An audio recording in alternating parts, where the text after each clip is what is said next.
Hello and welcome you all to the Adel agriculture classes. तो आज के lecture में हम कवर करेंगे silicate clay mineral. Let's start with the sesquioxide clay mineral. अगर हम डेफिनेशन के अकॉर्डिंग जाएं तो ये वहां फॉर्म होती है जहाँ पे हैवी रेनफॉल होता है। तो होता क्या है, यहाँ पे जो हमारे बेसेस हैं वो सारे लीच्ड आउट हो जाते हैं। तो क्या ऊपर रह जाता है हमारा सेस्की ऑक्साइड। ऑलरेडी बहुत पहले वाले लेक्चर्स में हमने कवर कर रखा था। सेस्की ऑक्साइड्स होते क्या है, आयरन और हमारे एल्यूमिनियम के हाइड्रोक्साइड्स हो जाते हैं जो सरफेस पे रह जाते हैं। ये सरफेस पे रह जाते हैं इसीलिए ये एसिडिटी करते हैं हमारे। तो यहाँ पे क्या है, बेसिस लीच्ड आउट हो गए इसीलिए यहाँ पे ये हमारे ऊपर रह गए हैं। तो ये सेस्की ऑक्साइड क्ले बना लेते हैं। मैकेनिज्म के अकॉर्डिंग जाए तो मैकेनिज्म इसमें क्या ही है, इसमें प्रॉपर्टीज लिखिए। मैकेनिज्म की जगह आप लिख लीजिए प्रॉपर्टीज। तो इनकी प्रॉपर्टीज क्या क्या है सेस्की ऑक्साइड क्ले की। लो प्लास्टिसिटी। प्लास्टिसिटी ऑलरेडी पहले लेक्चर्स में कवर कर रखा है। क्या होता है कि हमारी एबिलिटी टू मोल्ड, शेप देने की एबिलिटी जो होती है क्ले की, इसमें ज्यादा अच्छी हमें देखने को नहीं मिलती। लो कोहेशन, मतलब अगर आप इसको चिपकाएं किसी चीज से, कोहेशन मतलब दूसरे सरफेस पे चिपकाना, आप हाथों पे ही चेक कर सकते हैं। फील्ड मेथड अगर याद हो तो हाथों पे चेक कर सकते हैं। तो ये स्टिक नहीं होती इतनी अच्छी तरीके से। तो low cohesion. Low base low base exchange capacity. इसका मतलब होता है have the ability to hold and exchange cations. मतलब सॉइल कोलाइड्स पे क्या होता है, हमारा होल्ड करके रखना आयंस को और उसके बाद उनको एक्सचेंज कराने की प्रॉपर्टी को हम बोलते हैं लो बेस बेस एक्सचेंज कैपेसिटी। तो यहाँ पे क्या होता है, लो होती है वो। अगला आता है पॉइंट लो फर्टिलिटी। यहाँ पे हमारा लेस फर्टाइल सॉइल देखने को मिलती है। अगला पॉइंट आता है, इसमें जो सिलिका कंटेंट होता है वो बहुत कम होता है। क्यों कम होता है, क्योंकि वहां पे लीचिंग हो जाती है। नेक्स्ट पॉइंट आता है, यहाँ पे जो मेजर कंपोनेंट्स है वो आयरन, एल्यूमिनियम, हाइड्रोक्साइड देखने को मिलता है। वही बात आ गई कि जब बेसिस हमारे लीच्ड आउट हो रहे हैं तो ऊपर क्या रह जाएगा, एल्यूमिनियम और आयरन रह जाएगा। राइट, तो यही होता है। तो अब देख लेते हैं सिलिका और सेस्की ऑक्साइड रेशियो। ये कहीं पे थोड़ा डीप दे रखा है टॉपिक, लेकिन हमारे लिए इतना इम्पोर्टेंट नहीं होता आई थिंक। ठीक है, तो यहाँ पे अगर आपको बेसिक पता हो तो आप कर लोगे चीज। तो होता क्या है, सिलिका और सेस्की ऑक्साइड का रेशियो होता है बेसिकली, और कुछ नहीं होता क्ले फ्रैक्शन में। तो ये हमें बताता है कि उस सॉइल की फर्टिलिटी कितनी है और मॉइस्चर होल्डिंग कैपेसिटी कितनी होती है। सो हमने जो है दो इंपॉर्टेंट सॉइल्स की लिखी हुई हैं। जैसे कि ब्लैक सॉइल की जो सिलिका सेस्की ऑक्साइड रेशियो होती है वो 3 से 4.3 तक रहती है। कैरेक्टरिस्टिक्स की बात करें तो ये काफी हाई रेशियो है, जो कि इंडिकेट कर रहा है वहां पे हाई बेस एक्सचेंज कैपेसिटी है। मतलब वो होल्ड भी करके रख सकते हैं और बेटर एक्सचेंज भी करा सकते हैं कैटायंस को। इसमें हाइग्रोस्कोपिक और फील्ड मॉइस्चर कैपेसिटी, हम लोगों ने सॉइल वाटर ऑलरेडी कवर करा है, अगर डाउट हो तो उसे एक बार रेफर करना है। ठीक है, तो हाइग्रोस्कोपिक और फील्ड मॉइस्चर कैपेसिटी यहाँ पे देखने को मिलेगी अच्छी खासी, जिसकी वजह से ये जो सॉइल होती है ब्लैक सॉइल हमारी फर्टाइल होती है। लेटराइट सॉइल की बात करें तो सिलिका और सेस्की ऑक्साइड रेशियो बहुत ही कम होता है, लेस देन 1.33। तो ये लो होने की वजह से यहाँ पे जो है आयरन और एल्यूमिनियम के ऑक्साइड्स ऑन द सरफेस देखने को मिलेंगे। तो यहाँ पे जो हमारी सॉइल है वो लेस फर्टाइल हो जाती है इस वजह से। अब हम बात कर लेते हैं सिलिकेट क्ले मिनरल्स की। सेस्की ऑक्साइड क्ले मिनरल हो गए हैं, तो हम बात कर लेते हैं सिलिकेट क्ले मिनरल की। इन्हें हम फाइलोसिलिकेट्स भी बोलते हैं। अब ऐसा क्यों होता है, क्योंकि ये लीफ लाइक स्ट्रक्चर शो करते हैं। लीफ लाइक स्ट्रक्चर जो शो होता है ये बेसिकली प्लेन्स ऑफ ऑक्सीजन और हाइड्रोक्साइल आयंस की वजह से बनता है। यहाँ पे एक शॉर्ट सी मैंने टेबल दे रखी है, जो हम आगे के टॉपिक्स इंडिविजुअली जो है रेशियो वाले दे रखे हैं आपको सामने। 1:1, 2:1, 2:1:1 क्ले मिनरल के टाइप दे रखे हैं। तो जो हम इन्हें पढ़ लेंगे तो हम जब इस टेबल पे वापस रेफर करेंगे ना तो हमें बेटर अंडरस्टैंडिंग होगी कि यहाँ पे जो स्ट्रक्चर है 1 टेट्राहेड्रल और 1 ऑक्टाहेड्रल को दिखा रहा है। 2:1 मतलब 2 टेट्राहेड्रल और 1 ऑक्टाहेड्रल, और यहाँ पे 2:1:1 मतलब 2:1 वाला ही है लेकिन with an extra aluminium sheet. इसके एग्जाम्पल इंपॉर्टेंट है, पूछ लिया जाता है। 1:1 क्ले मिनरल किसका टाइप होता है, केलोनाइट का। ठीक है, 2:1 मोंटोमोरोलानाइट का और वर्मिकोलाइट का, और ये हमारा नेक्स्ट होता है क्लोराइट का। यहाँ पे हमें नॉन एक्सपेंडिंग टाइप देखने को मिलती है, जिसकी वजह से लो कैटायन एक्सचेंज कैपेसिटी होती है। इसमें एक्सपेंडिंग नेचर देखने को मिलता है, इसमें हाई हमारी सीईसी देखने को मिलती है, नॉन एक्सपेंडिंग इंटरमीडिएट सीईसी। तो अब एक बार थोड़ा डीप में पढ़ लेते हैं इन्हें होता क्या है, तो हमें बेटर पता चलेगा कि ये टेबल क्या बोलना चाह रही है हमसे। तो आपकी स्क्रीन पे यहाँ पे 2 डिविजन्स दिख रहे हैं। तो हम पहले डिविजन्स की बात कर लेते हैं। तो सपोज ये एक शीट है, ठीक है, वैसे ही ये मैंने 2D में बनाई है, लेकिन आप 3D में देखो तो एक टोटल एक शीट है जो कि क्या है, सिलिका डोमिनेटिंग, मतलब यहाँ पे जो है सिलिका आयन जो है वो ज्यादा देखने को मिलेगा। तो जब सिलिका डोमिनेटिंग शीट होगी तो वो टेट्राहेड्रल होती है। टेट्राहेड्रल का मतलब होता है उसमें 4 साइड्स रहेंगी, तो ये 4 साइड कॉन्फ़िगरेशन का एक स्ट्रक्चर होता है टेट्राहेड्रल, ठीक है। ऐसे ही हमारे पास एक दूसरी शीट होती है जो कि एल्यूमिनियम और मैग्नीशियम डोमिनेटिंग शीट होती है। इसके अंदर आपको या तो एल्यूमिनियम डोमिनेटिंग मिलेगा या मैग्नीशियम डोमिनेटिंग मिलेगा, हो सकता है दोनों भी मिले, उनमें से एक ज्यादा डोमिनेटिंग होगा।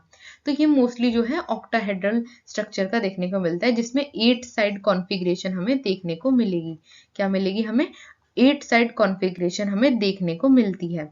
तो यहाँ पे जो है हमारा 8 साइड कॉन्फ़िगरेशन में जो एल्यूमिनियम डोमिनेटिंग शीट होती है उसे हम डाई ऑक्टेन कहते हैं, और जो हमारी मैग्नीशियम डोमिनेटिंग अगर हमारी शीट है तो उसे हम ट्राई ऑक्टाहेड्रल कहते हैं। आप डाई ऑक्टेन को डाई ऑक्टाहेड्रल भी बोल सकते हो, है ना, तो शॉर्ट में लिखा गया है। तो मतलब ऑक्टाहेड्रल को हम 2 पार्ट्स में डिवाइड कर सकते हैं, एल्यूमिनियम डोमिनेटिंग शीट को डाई ऑक्टेन और मैग्नीशियम डोमिनेटिंग शीट को tri octane. Okay, so let's start further, buildup करेंगे अब इसके ऊपर। तो होता क्या है, जैसे कि यहाँ पे हम लोगों ने पढ़ा सिलिका डोमिनेटिंग शीट है, तो यहाँ क्या है, हमारा सिलिका आयन है, ये हमारा स्ट्रक्चर है टेट्राहेड्रल। अब टेट्राहेड्रल ऐसा तो दिखता नहीं है, असल में ऐसा स्ट्रक्चर होगा हमारा 4 साइड, ऐसा पिरामिड जैसा। तो यहाँ पे क्या है, हमें देखने को मिल रहा है 4 कॉर्नर्स, देखो 1 2 3 4 4, और एक सेंट्रल एटम से ये अटैच होगा, ठीक है। तो ये 4 हमारे कोने जो हैं इनसे अटैच रहता है और एक सेंट्रल एटम रहेगा, ठीक है। ये भी सिलिका का ही होता है, कोई डरने वाली बात नहीं है। तो ये 4 साइडेड कॉर्नर है। तो यहाँ पे क्या है, ऐसे ही टेट्राहेड्रल स्ट्रक्चर जो है, कई सारे टेट्राहेड्रल स्ट्रक्चर एक साथ लाइनअप होते हैं, और जब ये ऐसे लाइनअप होते हैं तो यही आप जब देखोगे शीट को जूम करके तो आपको ऐसे स्ट्रक्चर देखेंगे। जब ऐसे टेट्राहेड्रल स्ट्रक्चर दिख रहे हैं इसका मतलब वो क्या शीट है, सिलिका डोमिनेटिंग शीट है। ऐसे ही अगर हम एल्यूमिनियम शीट को थोड़ा जूम करके देखें, ठीक है, एल्यूमिनियम शीट को हम लोगों ने जूम करके देखा तो हमें कुछ ऐसे स्ट्रक्चर दिख रहे हैं, कुछ ऐसे डायमंड शेप्ड स्ट्रक्चर। तो यहाँ पे क्या है, मैग्नीशियम डोमिनेटिंग शीट है, मतलब यहाँ पर जो है हमारा स्ट्रक्चर जो है ऑक्टाहेड्रल है। क्या है, ऑक्टाहेड्रल है, जिसकी वजह से हमें कुछ ऐसा स्ट्रक्चर देखने को मिलेगा जब हम जूम करेंगे सिलिकेट क्ले मिनरल में मैग्नीशियम और एल्यूमिनियम डोमिनेटिंग शीट को। तो अब बात कर लेते हैं जो हम लोगों ने टाइप्स देखे थे सिलिकेट क्ले मिनरल्स में। सबसे पहला आता था हमारा 1:1 टाइप का। तो यहाँ पे क्या होता है, 1:1 में एक टेट्राहेड्रल की शीट होगी और एक होगी हमारी ऑक्टाहेड्रल की शीट, राइट, याद है कि नहीं याद है? तो यहाँ पे क्या होगा, एक हमारे टेट्राहेड्रल देखने को मिलेगा, एक हमारा ऑक्टाहेड्रल देखने को मिलेगा। तो हम लोगों ने लगा दिया, एक हमारा टेट्राहेड्रल की शीट लगा दी, एक हम लोगों ने क्या लगा दी, ऑक्टाहेड्रल की शीट लगा दी। अब एक वाइड गैप आता है बीच में, ठीक है, यहाँ पे वाइड गैप आएगा, उसके बाद एक और शीट हमारी ऐसे ही आ जाती है। तो मतलब यहाँ पे हमें क्या देखने को मिल रहा है, 1:1 देखने को मिल रहा है, ये 1:1 फिर 1:1। तो हमें यहाँ पे 1:1 टाइप की क्ले मिनरल देखने को मिलती है, इसीलिए हम इसे 1:1 टाइप बोल देते हैं। इनके अंदर क्या होता है, स्ट्रॉन्ग बॉन्ड होता है और ये non expanding type in nature होती हैं। इनमें लो कैटायन एक्सचेंज कैपेसिटी होती है क्योंकि ये टाइटली बॉन्ड है। आप देखो ज्यादा स्पेस नहीं है, है ना, वो बहुत ज्यादा टाइटली बॉन्ड होती हैं। ये हमें किस में देखने को मिलती है, केलोनाइट में। जब टाइटली बॉन्ड होगा, देखो जब हमारा टाइटली बॉन्ड होगा कोई आयन, तो होता क्या है, आसानी से तो हम एक्सचेंज कर नहीं सकते हैं उसे उस मैट्रिक्स से।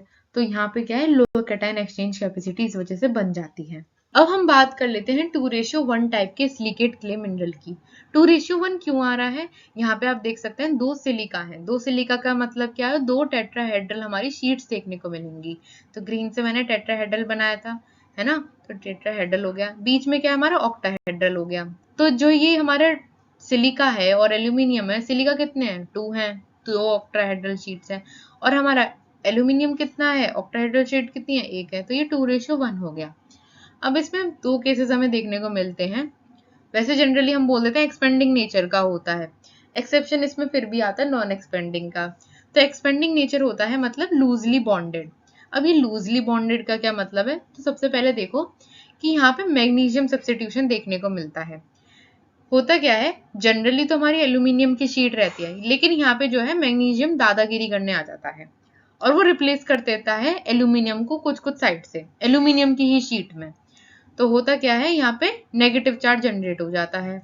ऐसे ही यहाँ पे एल्यूमिनियम जो है, सिलिका, एल्यूमिनियम भी कम नहीं है, बोला कि मुझे हटाओगे मैग्नीशियम तो मैं सिलिका को हटाऊंगा, तो वो सिलिका को हटा देता है उसकी शीट में जाके। तो यहाँ पर सिलिका कुछ कुछ प्लेसेस में जाके एल्यूमिनियम उसकी जगह पे जाके बैठ जाता है। Again this also create negative charge. तो ये जो सब नेगेटिव चार्ज क्रिएट हुआ, इसकी वजह से high cation exchange capacity generate हो जाती है। अब पहले हम ये समझते हैं कि नेगेटिव चार्ज जनरेट क्यों होता है। जैसे कि आप देखो कि मैग्नीशियम क्या होता है, +2 होता है, और एल्यूमिनियम क्या है, +3 होता है। तो जब मैग्नीशियम एल्यूमिनियम की जगह पे जाएगा तो एक इलेक्ट्रॉन की तो जगह वो बना ही नहीं पाया, तो वो एक इलेक्ट्रॉन जो है नेगेटिव चार्ज क्रिएट करता है। ऐसे ही जब एल्यूमिनियम +3 होता है और सिलिका क्या होता है, +4 होता है, तो जब इसकी जगह पे रिप्लेस करेगा, अगेन एक इलेक्ट्रॉन की कमी रह गई, एक इलेक्ट्रॉन हमारा अनबॉन्डेड रह गया, तो अगेन ये भी नेगेटिव चार्ज क्रिएट करता है। इसीलिए यहाँ पे जो है ओवरऑल नेगेटिव चार्ज क्रिएट होता है, जिससे कि ion cation exchange capacity generate होती है, जो कि अदर इलेक्ट्रॉन्स, अदर आयंस को हमारा अट्रैक्ट करती है। इसके एग्जांपल है मोंटोमोलोनाइट, वर्मिकोलाइट। तो ये जो होते हैं एक्सपेंडिंग नेचर के होते हैं। इसका एक्सेप्शन आता है हमारा नॉन एक्सपेंडिंग। ये किसमें देखने को मिलेगा, जैसे कि आपको मस्कोवाइट, बायोटाइट, इनमें देखने को मिलता है। और ये कहाँ मिलेंगे, मस्कोवाइट, बायोटाइट, क्ले मिनरल, ये जनरली सैंड और सिल्ट टाइप में ज्यादा देखने को मिलते हैं। तो अब बात कर लेते हैं ये नॉन एक्सपेंडिंग हुआ कैसे। जब हम बोल रहे हैं कि एक इलेक्ट्रॉन लूज हो रहा है, नेगेटिव चार्ज क्रिएट हो रहा है, तो ये आया कैसे, ये नॉन एक्सपेंडिंग नेचर कैसे बन गया। तो होता क्या है, जब हमारा एल्यूमिनियम सिलिका की जगह लेता है तो एक हमारा इलेक्ट्रॉन लूज हुआ, लेकिन इलेक्ट्रॉन न्यूज जब यहाँ पर होता है तो यहाँ पे पोटेशियम आयन जो है इसे न्यूट्रलाइज कर देता है, क्योंकि पोटेशियम आयन को भी एक ही चाहिए और एक इलेक्ट्रॉन सिलिका दे रहा है। तो यहाँ पे क्या है, पॉजिटिव चार्ज जो है हमारा नेगेटिव चार्ज को न्यूट्रलाइज कर देता है, जिसकी वजह से यहाँ पर हमारा बाइंडिंग एजेंट की तरह वो काम करता है और एक्सपेंशन को रोकता है। तो ये नॉन एक्सपेंडिंग इस तरह बन जाता है silicate clay mineral in muscovite and biotite. अब बात कर लेते हैं नेक्स्ट टाइप की, सिलिकेट क्ले मिनरल में 2:1:1 टाइप की। ऑलरेडी अगर टेबल याद हो तो क्या होता है, यहाँ पर 2:1 जनरली सेम ही होता है, लेकिन इधर एक मैग्नीशियम डोमिनेटिंग आ जाता है शीट। तो अगेन सेम यह हमारा 2:1 ही था, याद हो तो ठीक है। इसमें क्या होता है, एक्स्ट्रा एक मैग्नीशियम डोमिनेटिंग हमारी शीट आ जाती है, तो ये मैग्नीशियम डोमिनेटिंग शीट को ही हम 1 लिख देते हैं, ठीक है। ऐसे यहाँ पे आ गई, तो ये भी नॉन एक्सपेंडिंग नेचर की होती है ना। यहाँ पर हमारा कोई चार्ज लेफ्ट ओवर नहीं रहता है। ये हमारा क्लोराइड्स में सबसे ज्यादा देखने को मिलती है कि क्लोराइड्स क्या होते हैं। क्लोराइड्स हमारे आयरन और मैग्नीशियम सिलिकेट्स होते हैं, जिनके अंदर कुछ कुछ अमाउंट में एल्यूमिनियम रहता है। तो क्लोराइड क्या होता है, यहाँ पे क्लोराइड एक और होता है हमारा ब्रूसाइट। इसमें ब्रूसाइट से भी पूछ लिया जाता है कि क्लोराइड में एक ब्रूसाइट आता है, वो क्या होता है। देखो अभी हम लोगों ने पढ़ा क्लोराइड क्या होता है, ये हमारा फेरोमैग्नीशियम सिलिकेट्स होते हैं, जिनके अंदर कुछ कुछ अमाउंट में एल्यूमिनियम होता है। ब्रोसाइड जस्ट अपोजिट हो जाता है, यहाँ पे एल्यूमिनियम की ही शीट है, ठीक है। क्या है, एल्यूमिनियम की शीट है और कुछ कुछ अमाउंट में मैग्नीशियम आ जा रहा है डोमिनेट करने के लिए, एक्स्ट्रा मैग्नीशियम आ जा रहा है, उसे ब्रोसाइड कहते हैं। इसका कैटायन एक्सचेंज जो होता है मीडियम रहता है, अबाउट 15 to 40 हम मीडियम मानते हैं, 15 to 40, ओके। अब सिलिकेट क्ले मिनरल में देख लेते हैं कैटायन एक्सचेंज कैपेसिटी, सीईसी क्या होता है, इतना बार हम डिस्कस कर चुके हैं। तो ये टोटल कैपेसिटी होती है सॉइल की। सॉइल के अंदर कितना एक्सचेंजेबल कैटायन प्रेजेंट रह सकता है, वही उसकी सीईसी हो जाती है। अगर हम मेजरमेंट की बात करें तो सेंटीमोल्स ऑफ द पॉजिटिव चार्ज पर किलोग्राम ऑफ द सॉइल, मतलब 1 किलोग्राम सॉइल में कितना पॉजिटिव चार्ज है, उसको हम सेंटीमोल्स में देखते हैं। याद रखना सेंटीमीटर नहीं है, सेंटीमोल्स होता है यूनिट इसका। तो हम सेंटीमोल्स में इसको मेजर करते हैं। सिग्निफिकेंस यही बताता है कि सॉइल की फर्टिलिटी कितनी है। अगर हमारा हाई सीईसी है, मतलब कैटायन एक्सचेंज कैपेसिटी ज्यादा है, जैसे कि हम लोगों ने जो कैटाइंस पढ़े थे तो Al+3 की सबसे ज्यादा होती है, फिर अदर कैटाइंस की ज्यादा होती है। तो वो तो तभी ज्यादा होगी ना जब एक्सचेंजेबल कैटाइंस ज्यादा होंगे, अच्छे खासे होंगे सॉइल के अंदर, तो बढ़िया होगी। तो वो बताता कौन है, तो वो सीईसी बताता है। इससे हमें पता चलता है कि सॉइल की फर्टिलिटी बढ़िया है। जब सॉइल की फर्टिलिटी बढ़िया है, सीईसी बढ़िया है, तो न्यूट्रिएंट्स आसानी से अवेलेबल होंगे प्लांट्स को।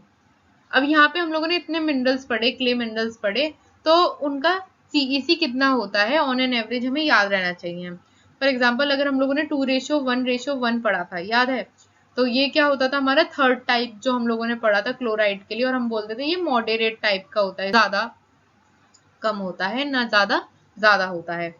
तो क्लियोनाइट में देखें तो बहुत कम होता है, 3:10, मतलब क्लियोनाइट मिनरल जो होती है उसमें फर्टिलिटी काफी हद तक कम मिलती है, एक्सचेंज कैपेसिटी कम है ना सॉइल की।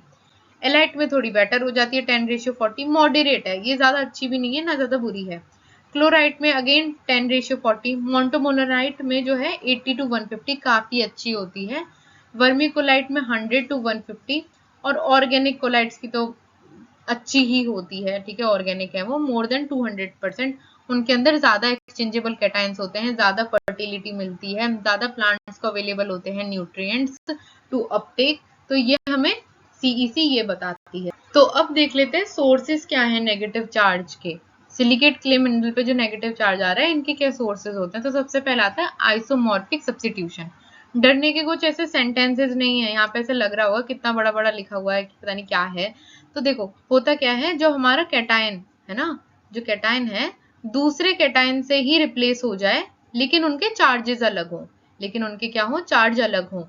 जैसे कि हम लोगों ने ऑलरेडी देखा Al+3 जब रिप्लेस कर दिया जाता है बाय Mg+2, तो यहाँ पे क्या चार्ज अलग है, यहाँ पे +2 चार्ज है, यहाँ पे +3 चार्ज है, तो ये आइसोमॉर्फिक सब्स्टिट्यूशन में आ जाता है, जिसकी वजह से यहाँ पे एक वेकेंट नेगेटिव चार्ज क्रिएट हो गया है ना। यहाँ पे जो है हमारा इलेक्ट्रॉन लीव हो गया ना, यहाँ पे +2 था, यहाँ पे +3 था, एक इलेक्ट्रॉन रह गया, तो यहाँ इस इलेक्ट्रॉन की वजह से एक नेगेटिव चार्ज क्रिएट हो गया, इसे ही हम आइसोमॉर्फिक सब्स्टिट्यूशन कहते हैं। दूसरा आता है exposed crystal edges. Ionisation of hydroxyl, carboxyl या फिनोलिक ग्रुप्स की वजह से यहाँ पे क्या होता है, हमारा नेगेटिव चार्ज जनरेट होता है। अभी आयनाइजेशन क्या होता है, देखो यहाँ पे आयनाइजेशन और पीएच डिपेंडेंसी का एक कॉन्सेप्ट आ जाता है। देखो होता क्या है कि जैसे कि हाइड्रोक्साइल की बात कर लेते हैं, और ऐसा ही सेम कुछ हमारा कार्बोक्साइल और फिनोलिक ग्रुप्स में होता है। जब हमारा pH मोर देन 7 होता है, मतलब एल्कलाइन pH हम बोल सकते हैं, एल्कलाइन pH होता है, तो हमारा जो हम लोगों ने देखा था कि सॉइल कोलाइड के संग OH पार्टिकल जो है, आयन जो है अटैच रहता है, तो जब एल्कलाइन pH आती है ना, तो ये जो हाइड्रोजन है डिसोशिएट कर जाता है, मतलब O हो जाता है और H हो जाता है। तो यहाँ पर क्या है, जब ये हमारा डिसोशिएट हो गए इनटू द आयंस, तो यहाँ पे सॉइल के ऊपर क्या रह गया, नेगेटिव चार्ज रह गया। तो ये नेगेटिव चार्ज इस वजह से आया क्योंकि यहाँ पे डिसोशिएट हो गए। डिसोशिएट का मतलब ये समझ लो कि एक मीडियम में, एक पर्टिकुलर सोल्यूशन में क्या होता है, एक मॉलिक्यूल डिसोशिएट हो जाता है उसके आयंस में। फॉर एग्जाम्पल अगर मैं बोलूँ कि HCl डिसोशिएट हो गया इन सर्टेन मीडियम, इसका मतलब है वो H+ और Cl- में डिसोशिएट टूट गया। तो यहाँ पे यही बात करी गई है, जब हम हाइड्रोक्साइल ग्रुप का आयनाइजेशन कह रहे हैं, तो इसका मतलब है यहाँ पे जो हाइड्रोजन है वो डिसोशिएट कर गया, तो डिसोशिएट कर गया, अलग हो गया, तो यहाँ पे कौन सा चार्ज रह गया, नेगेटिव चार्ज रह गया। सेम होता है हमारा कार्बोक्साइल और फिनोलिक ग्रुप्स में, और ये जो है हमेशा ह्यूमस जो मिशेल होते हैं, मिशेल बताया था, जो नेगेटिवली चार्ज हमारे क्ले पार्टिकल्स होते हैं उन्हें मिशेल कहते हैं, तो वहां पर जो है नेगेटिव चार्ज बनाने का काम सबसे ज्यादा कार्बोक्साइल और फिनोलिक ग्रुप का आयनाइजेशन करता है। तो यही बात यहाँ पे देखी गई है सेकंड वाले पॉइंट में, कि यहाँ पे जो एजेस होती हैं क्रिस्टल एजेस, तो वहां पे इनका आयनाइजेशन हो जाता है हाइड्रोक्साइल, कार्बोक्साइल और फिनोलिक ग्रुप्स का, जिसकी वजह से नेगेटिव चार्ज जनरेट होता है। अब बात कर लेते हैं कुछ इम्पैक्ट्स की, क्या होते हैं इम्पैक्ट्स ऑफ पीएच। जैसे कि अगर हम लोगों ने हमारे हाई पीएच पे देखा, तो हाई पीएच पे एल्कलाइन नेचर होता है, राइट। तो एल्कलाइन नेचर पे हम लोगों ने देखा कि जो हमारा OH है वो तो डिसोशिएट कर जाता है, क्ले मिनरल के साथ OH बॉन्डिंग में रहता है, प्रीवियस लेक्चर कवर करा होगा तो याद होगा, ठीक है। तो यहाँ पे क्या होता है, क्ले मिनरल में OH अटैच रहता है, तो होता क्या है, हाई पीएच के अंदर ये जो OH है ये डिसोशिएट कर जाता है, क्या कर जाता है, डिसोशिएट कर जाता है, डिसोशिएट कर जाता है, तो इस कोलाइड पार्टिकल पे नेगेटिव चार्ज जनरेट हो जाता है। ऐसे ही लो पीएच पे क्या होता है, लो पीएच मतलब क्या, एसिडिक में, एसिडिक में तो ऐसा कुछ डिसोसिएशन का कॉन्सेप्ट ही नहीं है, तो ये जो OH है ये OH ही रहता है। इसकी वजह से क्या है, यहाँ पे जो नेगेटिव चार्ज है वो कम हो जाता है, क्योंकि एल्यूमिनियम हाइड्रोक्साइड आयंस बन जाते हैं, याद हो तो AlOH हमें ज्यादा देखने को मिलता है इन द लो पीएच। तो यहाँ पे क्या है, AlOH हमें ज्यादा देखने को मिलता है, तो वो नेगेटिव चार्ज को रिड्यूस करते हैं, उनकी साइट को ब्लॉक करते हैं। जबकि हाँ हाई पीएच हो जाता है तो वो OH आयन जो है उसमें से हाइड्रोजन आयन जो है डिसोशिएट कर जाता है, नेगेटिव चार्ज जनरेट होता है। तो इम्पैक्ट होते हैं ऐसे हमारे पीएच के। क्लाइमेट इन्फ्लुएंस देख लो, तो जो ठंडे इलाके होते हैं वहां पे हमेशा हमें negative charge most of the time देखने को मिलेगा, और वहां पे जो है 2:1 टाइप क्ले देखने को मिलेगी। ठीक है। ट्रॉपिकल क्लाइमेट में क्या होता है, यहाँ पे वेरिएबल नेगेटिव चार्जेस रहते हैं डोमिनेटिंग, जैसे कि 1:1 टाइप का जो सिलिकेट क्ले मिनरल है, आयरन, एल्यूमिनियम ऑक्साइड जो है, ये सब हमें देखने को मिलते हैं। So this was all for the today's lecture. Silicate clay mineral हमारा कवर हो चुका है, और आई होप आप लोगों को समझ में आया होगा। 3 पार्ट्स में मैंने कवर करा है ताकि ज़्यादा लेंदी ना हो टॉपिक, क्योंकि मेरे लेक्चर थोड़े लेंदी हो जाते हैं, आई नो। और and thanks for watching and have a nice day.